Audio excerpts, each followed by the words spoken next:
व निमाज अल्लाह जो फर्ज है। क़यामत जॾहिं अल्लाह जे महबूब फरमायो त सब खां पहिरियों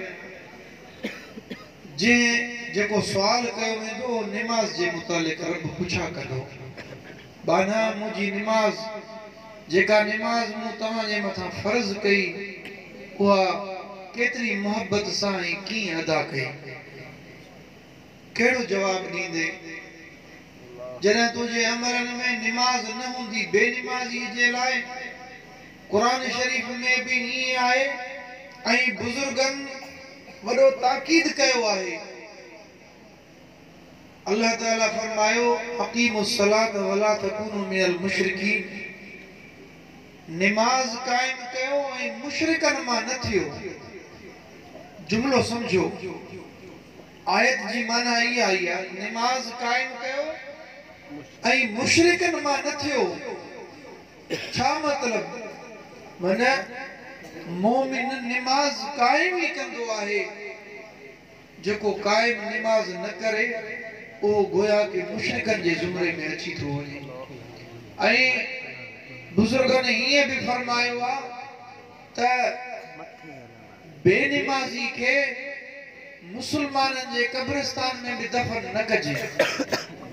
मुझा अजीज दोस्त, तमाम असां सैयदना इमाम हुसैन अली मकाम रज़ी अल्लाह अन्हु सां मोहब्बत कयूं था, हुजूर सां मोहब्बत कयूं था, दावा कयूं था, पर हुजूर तो फरमायो त मां मोहम्मद जूं अखियूं निमाज सां ठरंदियूं आहिनि। सुभान अल्लाह। पोइ जेकर न तव्हां खे हुजूर जूं अखियूं फाड़ियूं आहिनि त यार खुदा जे वास्ते निमाज पढ़ो। ऐं इन्ही निमाज जे करे सैयदना इमाम हुसैन अली मकाम रज़ी अल्लाह अन्हु सिर ॾिनो, बच्चा कुर्बान कई। छाजे करे? इन्ही कुरान निमाज जे करे त दीन मुहम्मदी बाक़ी हुजे। मुझा अजीज दोस्त, निमाज कायम कर। ये न थे कब्र में पहुंची ऐं तुझे अमलन में निमाज न हुजे। हिक हिक निमाज जे मुतालिक जिंदगी जे ॾींहं ऐं 5 वक्त निमाजूं फर्ज आहिनि। हिकड़ी भी निमाज जेकर न पढ़ंदे वो हिसाब तोखे क़यामत जे ॾींहुं ॾियणो पवंदो। कीअं हिसाब ॾींदे? उते कीअं पंहिंजी जान छॾाईंदे? तंहिंजे करे को सामान हितां खणी हल कब्र जे वास्ते।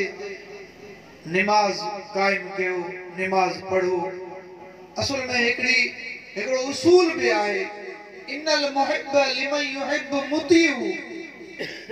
जेको मोहब्बत कंदड़ आहे न वो महबूब जो ताबेदार ऐं फर्मा बरदार हूंदो आहे। तव्हां सां मोहब्बत जी दावा कयूं था त पोइ तव्हां असां फर्मा बरदार थी ॾेखारियूं त जीअं माण्हू हींअर असां हे चवंदा तव्हां ठली मोहब्बत जी दावा कयो था, निमाज त पढ़ो ई कोन था।